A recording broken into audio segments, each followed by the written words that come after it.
Good morning students. आज आपण Karl Marx थोडासा अभ्यासणार आहे. गेल्या लेक्चरला आपण ॲडम स्मिथ, रिकार्डो, माल्थस, फ्रेडरिक लिस्ट हे महत्त्वाचे अर्थतज्ञ आपण अभ्यासले. त्यांचा पाचवा अर्थतज्ञ म्हणजेच कार्ल मार्क्स. कार्ल मार्क्सचा जन्म 5 मे 1818 झालेला दिसून येतो. यानं दास कॅपिटल नावाचं पुस्तक लिहिलं आणि फारच गाजलं. या पुस्तकात जे जे आर्थिक विचार त्याने मांडले त्याचा अभ्यास आपल्याला करायचा आहे. आता कार्ल मार्क्सचा सर्वात प्रथम आपण मूल्य सिद्धांत अभ्यासणार आहोत. मूल्य सिद्धांत त्यानं जो मांडला आहे तो मूल्य सिद्धांत प्रामुख्याने ॲडम स्मिथ, रिकार्डो या दोघांचा सममूल्य सिद्धांताचा अभ्यास करूनच त्यानं आपला मूल्य सिद्धांत मांडलेला आहे. मग या दोघांच्या मूल्य सिद्धांताचा थोडासा आपण अभ्यास करू म्हणजे कार्ल मार्क्सचा मूल्य सिद्धांत आपल्याला समजेल. आता सुरुवातीस आपण विचार केला होता ॲडम स्मिथचा. ॲडम स्मिथने मत मांडलं होतं की वस्तूचं मूल्य हे श्रमावरून ठरेल. समाजाच्या प्राथमिक अवस्थेत वस्तूचं मूल्य श्रमावरून ठरेल. कारण का तर सार्वजनिक मालमत्तेवरती अधिकार कुणाचेही नसतात. कोणतीही व्यक्ती जंगलात जाईल, झाड तोडेल, झाडापासून वस्तू बनवेल, ती वस्तूची विक्री केली तर सर्वच्या सर्व मूल्य त्या कामगाराला किंवा श्रमिकाला मिळेल. त्यामुळे समाजाच्या प्राथमिक अवस्थेत वस्तूचं मूल्य श्रमावरून ठरेल. तर समाजाच्या प्रगत अवस्थेत वस्तूचं मूल्य हे उत्पादन खर्चावरून ठरेल. आता या उत्पादन खर्चामध्ये तो म्हणतोय की उत्पादक घटक दोन असतील, एक म्हणजे श्रम आणि दुसरा म्हणजे भांडवल. या दोघांच्या संयोगातून उत्पादन निर्माण होत असते. त्यामुळे वस्तूच्या किमतीत नफ्याचा समावेश होईल. म्हणजेच उत्पादन खर्च हा वेतन अधिक नफ्यावरून ठरेल आणि या उत्पादन खर्चावरून वस्तूचे मूल्य ठरेल, असं मत ॲडम स्मिथने आपल्या मूल्य सिद्धांतात मांडलेलं होतं. त्याच्यानंतर दुसरा अर्थज्ञ आपण विचार घेतला होता. त्यानं मूल्य सिद्धांत मांडला होता की वस्तूचं मूल्य हे श्रमावरून ठरेल. समाजाच्या प्राथमिक अवस्थेत वस्तूचं मूल्य श्रमावरून ठरेल आणि समाजाच्या प्रगत अवस्थेतही वस्तूचं मूल्य हे श्रमावरून ठरेल. त्यानं वस्तूचे दोन प्रकार पाडले होते. एक म्हणजे पुनरुत्पादन न करता येणारी वस्तू. त्यामध्ये त्यानं सांगितलं होतं जुने चित्रे, जुने नाणी, जुनी पुस्तकं, जुने ग्रंथ, जुना पुतळा या वस्तूंचं मूल्य हे श्रमावरून ठरणार नाही, तर या वस्तूंचं मूल्य त्यांच्या दुर्मिळतेहून ठरेल. जेवढी वस्तू दुर्मिळ तेवढे तिला मूल्य जास्त मिळेल. पण दुसरा त्याने सिद्धांत मांडला तो म्हणजे पुनरुत्पादन करता येणाऱ्या वस्तूंचं मूल्य. या वस्तूंचे मूल्य हे प्रामुख्याने समाजाच्या प्राथमिक अवस्थेत आणि समाजाच्या प्रगत अवस्थेतही श्रमावरूनच ठरेल. तो म्हणतो वस्तूंचे उत्पादन करण्यासाठी दोन घटक लागतील, एक म्हणजे श्रम, दुसरं म्हणजे भांडवल. भांडवल म्हणजेच काय तर यंत्रे आणि हत्यारे आहेत. हे यंत्रे आणि हत्यारांचा वापर करून कामगार उत्पादन काढतो. पण यंत्रे आणि हत्यारे पूर्वी कोणीतरी तयार केलेले आहेत म्हणजे त्याच्यामध्ये काही श्रम समाविष्ट आहेत. मग तेच संचित श्रम आहेत. म्हणजेच सध्याचं उत्पादन चालू श्रम अधिक संचित श्रम म्हणजे श्रमाच्या माध्यमातूनच वस्तूचं उत्पादन होत आहे. त्यामुळे वस्तूचं मूल्य हे समाजाच्या प्राथमिक अवस्थेत आणि प्रगत अवस्थेत श्रमावरूनच ठरेल. या दोन सिद्धांताचा अभ्यास कार्ल मार्क्सने केला आणि आपला सममूल्य सिद्धांत मांडण्यास सुरुवात केली. त्यानं पहिल्यांदा सममूल्य सिद्धांत मांडण्या अगोदर वस्तू म्हणजे काय हे सांगितलेलं दिसून येतं. तो म्हणतो वस्तू म्हणजे मानवाची गरज भागवणारी कोणतीही गोष्ट म्हणजे वस्तू होय, किंवा मानवाच्या गरजांची पूर्तता करणारी कोणतीही गोष्ट म्हणजेच वस्तू होय. ह्या वस्तूचे मूल्य म्हणतो तो श्रमावरून ठरेल. ॲडम स्मिथ, रिकार्डो यांनी जे मत मांडलं आहे तेच मत कार्ल मार्क्सनेही मांडलं की वस्तूचं मूल्य हे श्रमावरूनच ठरेल. परंतु मूल्य सिद्धांत मांडत असताना कार्ल मार्क्सनी वस्तूचे मूल्य श्रमावून ठरते हे तर स्पष्ट केलंच, पण त्याचबरोबर त्यानं सामाजिक संबंध कसे प्रस्थापित होतात, कामगारांची पिळवणूक कशी केली जाते, नफा हे मूल्य कसं निर्माण होतं आणि अतिरिक्त मूल्य कसं निर्माण होतं, या सर्व गोष्टींचा उहापोह आपल्या श्रममूल्य सिद्धांतात केलेला दिसून येतो. म्हणजे त्याने निव्वळ मूल्य सिद्धांत मांडला नाही, तर मूल्य सिद्धांतापेक्षा व्यापक असा सिद्धांत त्यानं या ठिकाणी मांडलेला दिसून येतो. आता त्याचा थोडासा विचार आपल्याला करायचा आहे. तो म्हणतोय वस्तूला दोन प्रकारची मूल्ये असतील. आता ॲडम स्मिथही म्हणला होता, रिकार्डोही म्हणला होता की वस्तूला दोन प्रकारची मूल्ये असतील. त्याचप्रमाणे कार्ल मार्क्स म्हणतोय वस्तूला दोन प्रकारची मूल्ये असतील. एक म्हणजे उपयोगिता मूल्य असेल आणि दुसरं म्हणजे विनिमय मूल्य असेल. आता उपयोगिता मूल्य म्हणजे काय, तर विशिष्ट वस्तूंची, प्रत्येक वस्तूमध्ये एक विशिष्ट गुणधर्म असतो. त्या गुणधर्माचा वापर अथवा उपभोग घेतल्यास जे मूल्य प्रत्ययास येते ते मूल्य म्हणजेच उपयोगिता मूल्य होय. म्हणजेच ॲडम स्मिथ, रिकार्डो यांच्यापेक्षा वेगळी व्याख्या कार्ल मार्क्सनी मांडलेली दिसून येते. आणखी एकदा पाहू आपण. प्रत्येक वस्तूमध्ये एक विशिष्ट गुणधर्म असतो. तो गुणधर्माचा वापर अथवा उपभोग घेतल्यास जे मूल्य प्रत्ययास येते ते मूल्य म्हणजेच उपयोगिता मूल्य होय. आता प्रत्येक वस्तूमध्ये विशिष्ट गुणधर्म आहे. त्या गुणधर्माचा वापर केला की मूल्य प्रत्ययास येणार आहे. आता एक आपण वस्तू घेऊ, पेन. पेनमध्ये एक विशिष्ट गुणधर्म आहे, तो म्हणजे लिहिण्याचा गुणधर्म आहे. त्याचा उपभोग आपण घेतो किंवा त्याचा आपण वापर करतो, त्याच्यामुळे त्याला आपल्याला मूल्य द्यावं वाटतं, त्याला किंमत द्यावी वाटते, ते म्हणजेच उपयोगिता मूल्य होय. प्रत्येक वस्तूमध्ये विशिष्ट गुणधर्म आहे. पेनमध्ये लिहिण्याचा गुणधर्म आहे. त्या गुणधर्माचा वापर, पेन आपण लिहिण्यासाठी वापरतो, वापर केल्यास जे मूल्य प्रत्ययास येतं, मग लिहिण्यासाठी त्याचा वापर करतोय, त्यामुळे त्या पेनला किंमत देण्यास आपण तयार होतो. पेनला आपण का किंमत देऊ, तर तो विशिष्ट गुणधर्म आहे, लिहिण्याचा गुणधर्म आहे. लिहिण्याच्या गुणधर्मामुळे आपण त्याला किंमत द्यायला तयार होतो.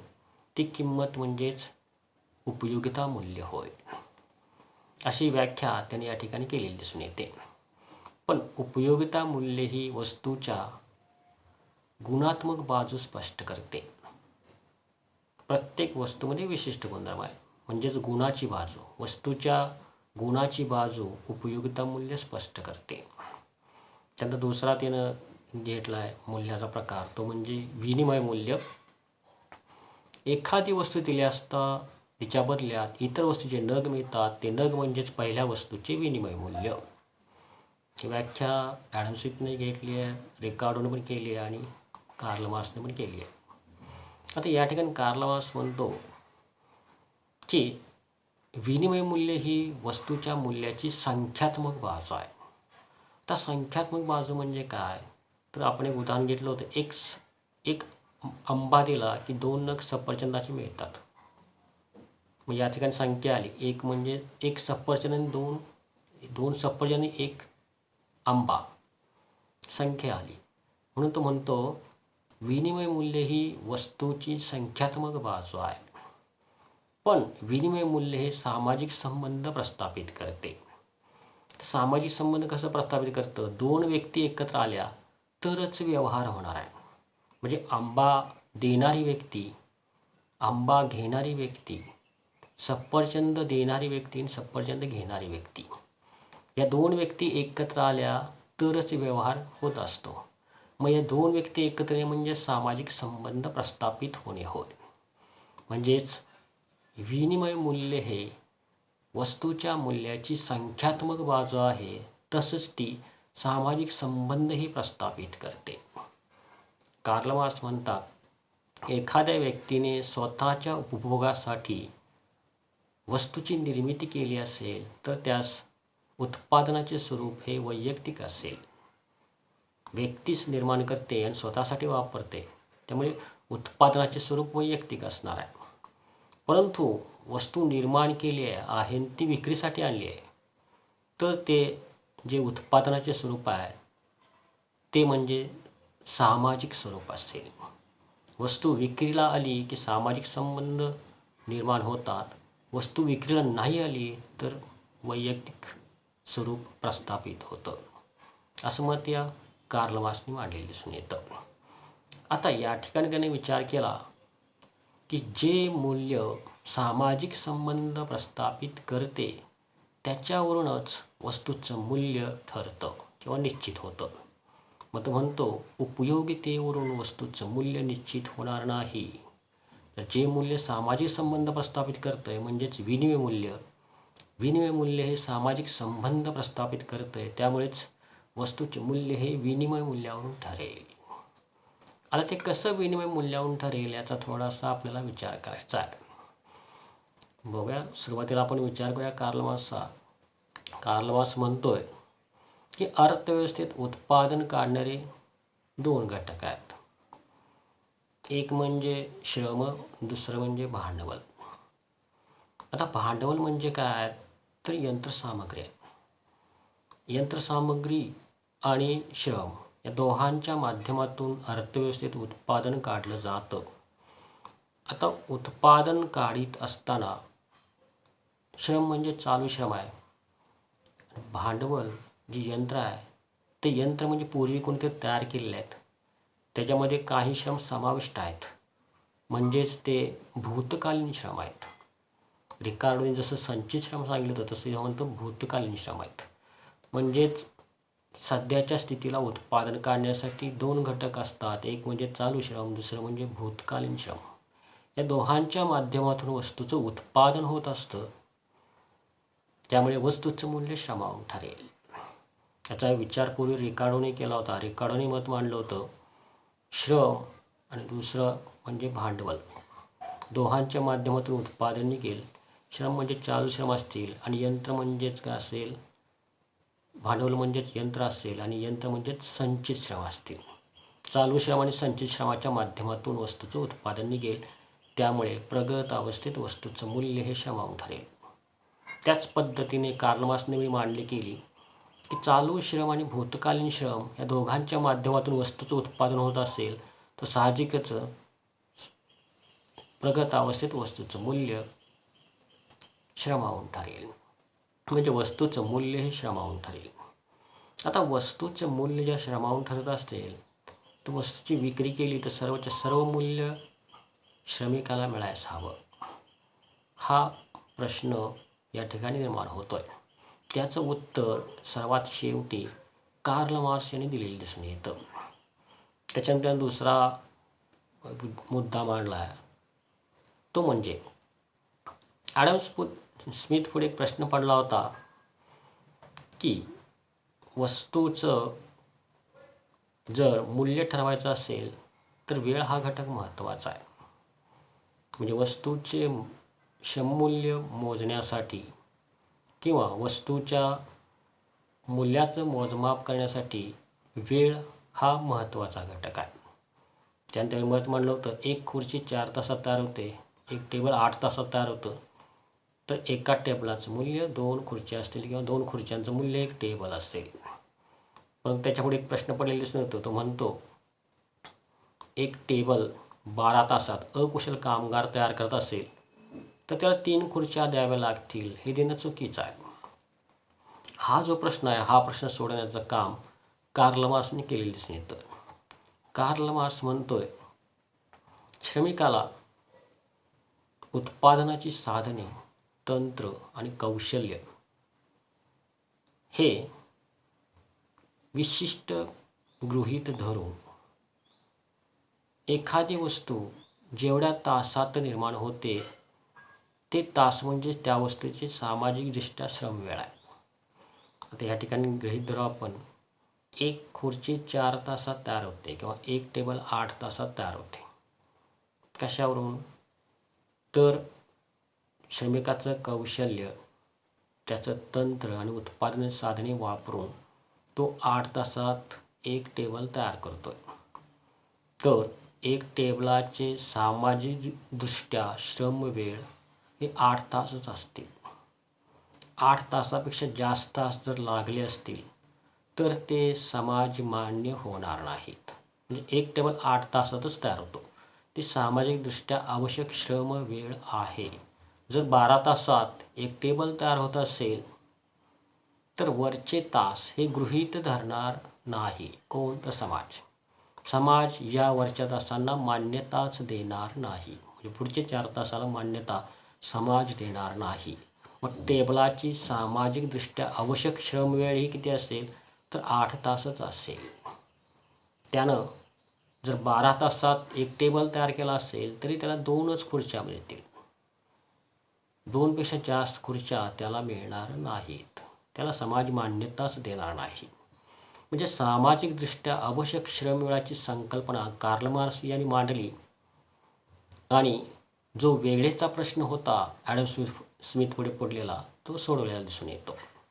सामाजिकदृष्ट्या आवश्यक श्रमवेळ ही कन्सेप्ट त्यानं नवीन कन्सेप्ट मांडली आणि श्रममूल्य सिद्धांतातला जो प्रश्न होता तो सोडवला. त्याच्यानंतर पुढचा एक प्रश्न त्याच्यापुढे होता तो म्हणजे कुशल कामगार आणि अकुशल कामगार. कुशल कामगार याचा वस्तूच्या मूल्यावरती काहीतरी परिणाम होतो आणि अकुशल कामगाराचाही वस्तूच्या मूल्यावरती परिणाम होत असतो. मग वस्तूच्या मूल्यावरती कोणता परिणाम होतो या दृष्टिकोनातून कार्ल मार्क्सनी मत मांडलेलं आहे. तर म्हणतो एक विणकरी 1 तासात एक सुती साडी तयार करतो आणि दुसरा विणकरी 8 तासात एक रेशीम साडी तयार करीत असेल तर साहजिकच रेशीम साडी तयार करणारा कुशल कामगारास अकुशल कामगार जो 1 तासात एक साडी तयार करतो याच्यापेक्षा जास्त किंमत मिळेल. म्हणजेच 1 तासात एक सुती साडी तयार होते, 8 तासात एक रेशीम साडी तयार होते, तर रेशीम साडीला सुती साडीच्या 8 पट जास्त किंमत मिळेल. म्हणजे एका रेशीम साडीची किंमत 8 सुती साड्या असतील किंवा 8 सुती साड्यांची किंमत 1 रेशीम साड्या असतील. म्हणजेच कुशल कामगाराने तयार केलेल्या वस्तूला जास्त अकुशल कामगाराने तयार केलेल्या वस्तूपेक्षा मूल्य मिळेल. असा प्रश्न त्यानं कुशल आणि अकुशल कामगारांच्या बाबतीत असलेला सोडवलेला दिसून येतो. त्यानंतर त्यानं विचार केला जर वस्तूचं मूल्य श्रमाहून ठरत असेल, वरती आपण पाहिलं आहे की त्याच्यापुढे प्रश्न पडला आहे की संचित श्रम आणि चालू श्रम किंवा चालू श्रम आणि भूतकालीन श्रमाच्या माध्यमातून वस्तूचं उत्पादन होत आहे. उत्पादनाची विक्री केली तर सर्वच्या सर्व मूल्य श्रमिकाला मिळायला हवं, पण सर्वच्या सर्व मूल्य श्रमिकाला मिळत नाही. तर काही भाग भांडवलदार उदरनिर्वाहासाठी कामगारास देतो आणि राहिलेला सर्व भाग तो नफा म्हणून घेतोय. हे नफा म्हणजेच कार्ल मार्क्स म्हणतोय कामगारांचे आर्थिक शोषण आहे, कामगारांची पिळवणूक आहे. नफा हे मूल्य भांडवलदाराने घेऊ नये, तर सर्वच्या सर्व मूल्य हे कामगारासच मिळायला हवं. परंतु तो एक प्रकारचं आर्थिक शोषण, नफा घेतो म्हणजेच तो एक प्रकारचं आर्थिक शोषण कामगारांचं करतोय किंवा एक प्रकारचं अतिरिक्त मूल्य तो कामगारांच्याकडून घेतोय. हे योग्य नाही, हे योग्य नाही. म्हणून तो म्हणतोय वस्तूचं मूल्य हे श्रमावरून ठरेल. परंतु जबरदस्तीनं भांडवलदार हा कामगारांच्यातला मोबदला नफा म्हणून घेत असतात. वस्तू विकली तर सर्वच्या सर्व मूल्य हे भांडवलदाराने कामगारालाच द्यायला पाहिजे, पण तो देत नाही. म्हणून तो एक प्रकारे कामगारांची पिळवणूक करतो किंवा आर्थिक शोषण कामगारांचं करीत आहे. असा मूल्य सिद्धांत कार्ल मार्क्सनी मांडलेला दिसून येतो. आज आपण कार्ल मार्क्सचा मूल्य सिद्धांत अभ्यासला आहे. त्यानंतर आणखीन त्याचे आर्थिक विचार आहेत ते आपल्याला अभ्यासायचे तिथून पुढे. ओके, आजच्या दिवस हे एवढं बघू. पुढच्या वेळेस पुढचा सिद्धांत पाहू.